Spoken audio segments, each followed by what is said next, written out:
Buaya sepanjang 2 meter yang berada di saluran irigasi ini berhasil ditangkap warga. Mereka mengaku resah dan baru kali ini ada buaya di saluran irigasi. Diduga buaya ini terbawa arus dari bendungan saat air meluap.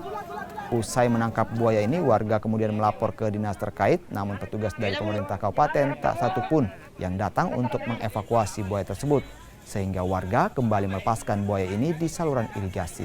Meskipun keberadaan buaya ini mengancam keselamatan warga.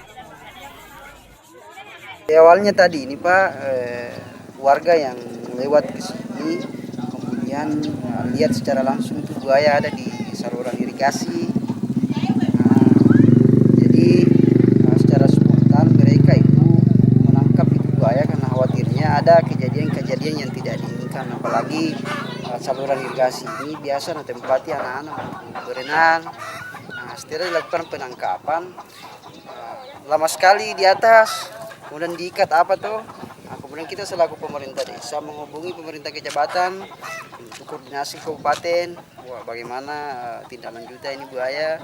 Namun buaya tersebut lama sekali di daratan, datang-datang pihak kabupaten, akhirnya masyarakat berinisiatif untuk melepaskan lagi kembali ke bawah.